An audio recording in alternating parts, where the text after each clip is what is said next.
Richard Jarram reports back to his bosses on what the search of the sisters' home has uncovered. The cups of the house, there's a number that match the description, but they've all been washed and they've all been put away. There's nothing that stands out as the obvious instrument. Right. Obviously, we need to know how fast the forensics will turn round on the sick and on the blood to tell us whether there's anything. There's not urine as well. Yeah, I think it was a urine sample as well. So that's just being checked now. We've got them till about 3 o'clock tomorrow with Nesta, haven't we? Was it about 3 o'clock? Half three. All right, so we've plenty of time.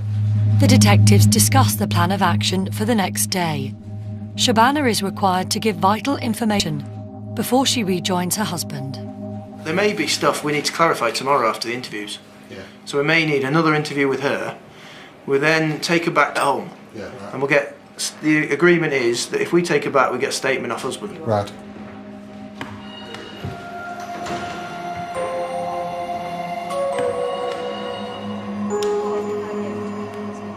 The first of Shabana's family to be questioned is her brother-in-law. He's requested a lawyer to be present. Met her and she's been practically passed out in the vehicle. She didn't want to go back. So they kidnap. Our family are from... It's an honour-based violence thing and a forced marriage thing. Yeah.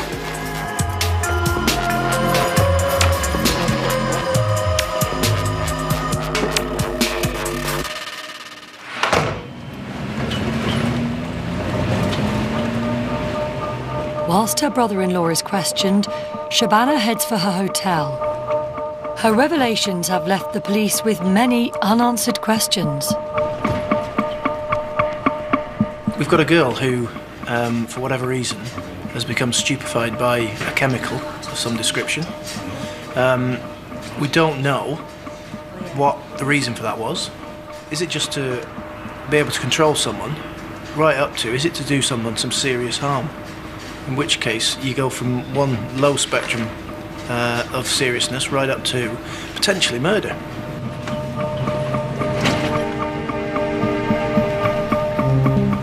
She's had a drink of warm, sweet milk, and then within 5 minutes she's throwing up. It's difficult to say. What on earth was in that to make her be sick?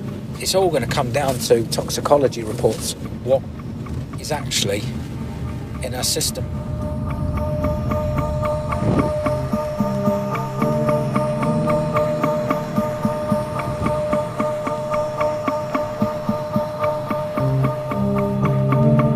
It's been a long day and night, but the detectives need to meet to compare notes. There's an awful lot that we don't know. Where she went in the car, which way the car was heading, was she going where she wanted to go, was she going against her own will, and obviously there are lines of inquiry. Do you want to give total disclosure? I think we ought to in this case, just in case that toxicology comes back as being iffy. The stories of the family members need to be cross-checked. Dave and Richard begin with Shabana's sister, someone she was very close to. She reveals that she saw her brother hitting Shabana during an argument. Brothers turned round and basically turned round and said, "You wind your neck in, do as you're told, I am going to tell her how it is." Right. She said he was angry, mad in effect. So they've gone into the living room and he starts talking about disrespecting people and actually pushes her onto the sofa. At some point, brother has belted her across the face. That morning. Yeah. She don't mention that either. No, that's not mentioned in the statement. So she's got a belt out of this. Right. She said, "I want to go." Brother saying, "You ain't. You're stopping here for a couple of days. You're doing this. You ain't leaving." So we've got a nice little false imprisonment for a witness there. The person doing all the talking and the bawling was her brother. He was the one making all the demands on people. And he was the one who was livid. Right. People are going to have to start answer some very awkward questions, and then it will come down to Why has that happened to her? Explain. And then no doubt we can then go down the roads of dishonouring the family, disrespecting the family, big insults, how it affects their community standing.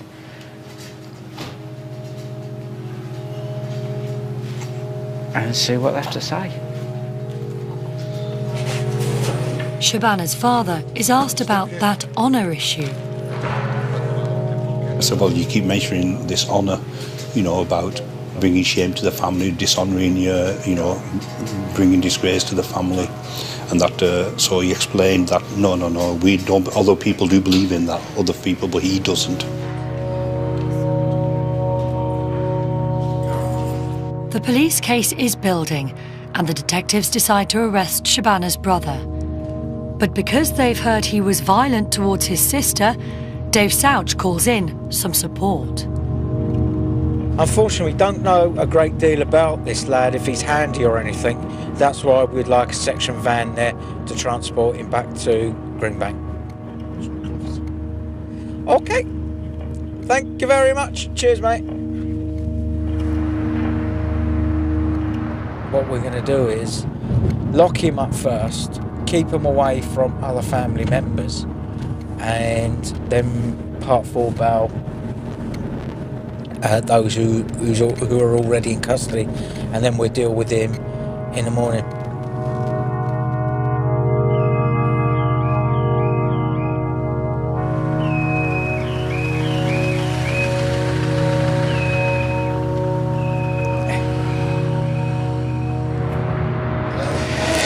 You're going to be arrested on suspicion of administering noxious fluid, okay, and taken to Blackburn Police Station. Shabana's brother is the fourth member of the family to be arrested. Ed, can I just text my partner to let him know that's what's happening? No, not at this stage. We'd speak to the custody sergeant and he would do anything for you.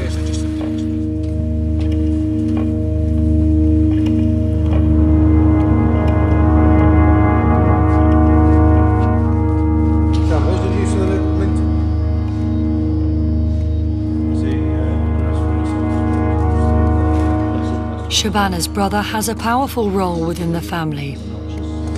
Yeah, I'm authorising your detention here at the moment to secure and preserve evidence and obtain evidence by question. Dad's never been around much in the family. And my big brother's always been there. Like, he's the one, he thinks he's the one that's responsible type thing. Like, he's well known. When he walks around, people are going to say to him, oh, where's your sister gone? These officers can investigate. Like, he's going to get the blame for it type of thing. It's like shame for him. Like, he won't be able to bear it. That's what he said to me. What we are finding is several families think that what makes them what they are is this issue of honour. That their children, their grandchildren have to maintain it. And if they don't maintain it, there are consequences. In this case, Shabana's brother is most concerned about that. As he's being taken into a holding cell, Shabana's brother-in-law is being questioned. Right, the time on watch is 0000 on... He's requested a solicitor, and she reads a statement that he's prepared. It contains a revelation that gives the police a major lead. There is a proposed statement. It's pretty limited due to the language, but it will just give a bit of background, and I think it might just help. I went to pick the children up, and when I came back, I found out from my brother-in-law that they had given her something. Mother-in-law and brother-in-law were having this conversation. I suspected it to be Shamraz, and he said, I have given her something. When Dave Souch returns after arresting Shabana's brother, Shamraz, he's told about the brother-in-law's statement. He's given a sort of prepared statement, but he's basically said, Tuesday, everything up to Tuesday. Mother-in-law, brother has turned up, all very angry, quite apparent. Brother-in-law intimates, I've given her something. Sorry? He says, I can tell by looking at her she's been given something. That's on his prepared statement. So, spoke to the solicitor. She's prepared to let him answer them questions. And what he thinks brother has meant when he said he's given her something. What does he mean? So... Or somebody did. Yeah, so just bear that in mind for the interview. Yeah. Detective Sergeant Colin Dassau also reports up the line about what the brother-in-law has been saying about Shabana's brother, Shamraz. Shamraz has said to him, I've given her something, right? Now, Shamraz is the one that Richard went to arrest. He's currently in the cells. Yeah, who we think's done it. And he's there present at all the bad stuff. So it's all coming about, really. DC Sal Youssef, who interviewed the brother-in-law, is delighted with how it went. It took me all of 4 minutes, no, 15 minutes to do the caution, and then within 2 minutes I'd had the confession. The news about the brother-in-law's interview is spreading. I think there's a little bit of a cough coming on here. Well, I hope so. No, from Sal's interview with The brother-in-law, yeah. When the brother Shamraz is interviewed, he admits to hitting his sister Shabana. Did you have an argument with her? Yes, I did. How would you describe the nature of that argument? Well, she pointed a few fingers, she tried slapping me. I knocked her 2 slaps back.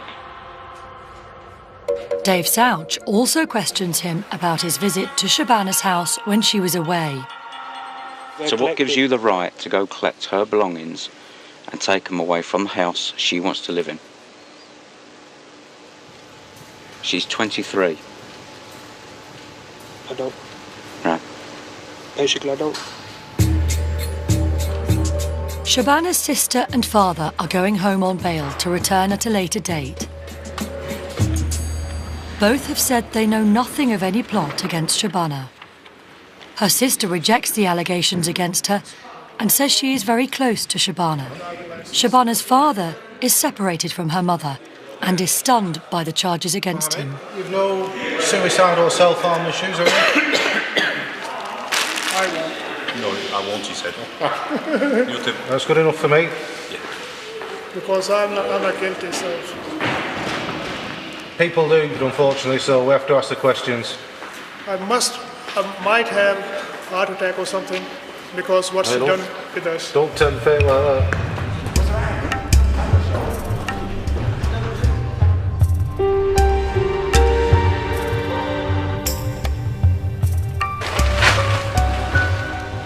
The next morning, the detective team meet to update everyone on what's been happening and chew the case over. OK, let's run through yesterday's job.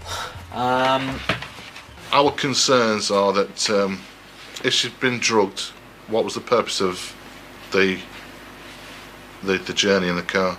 Was it to take her back to be with family, or was there some more sinister motive? When they went round to the address, it was almost they were expecting cops to arrest them. It was also a matter of fact you're under arrest. Yeah. Brother clearly knows what he should and shouldn't be saying at this stage. Like, oh, I don't need a solicitor. What can a solicitor actually tell me to say to you what I don't already know? Richard and Angela are going to examine the car Shabana was found in. They doubt the brother-in-law's claim he was driving her back to her husband. Why they acted the way they have when she's quite clearly ill, that they should be thinking about taking her to a hospital, which any reasonable person would be in those circumstances.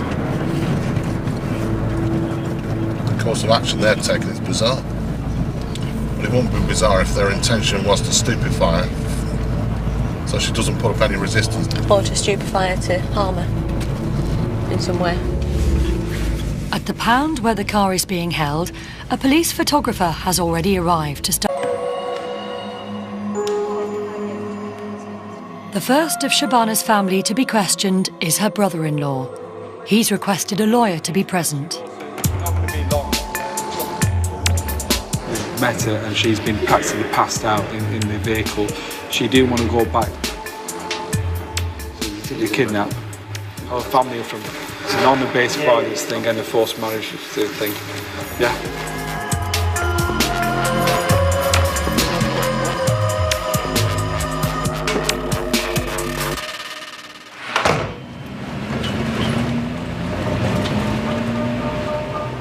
Whilst her brother-in-law is questioned, Shabana heads for her hotel. Her revelations have left the police. Obviously, we need to know how fast the forensics will turn round on the sick and on the blood to tell us whether there's anything. Was that urine as well? Yeah, I think it was a urine sample as well. So that's just being checked now. We've got them till about 3 o'clock tomorrow with Nesta, haven't we? Was it about 3 o'clock? Half three. All right, so we've plenty of time. The detectives discuss the plan of action for.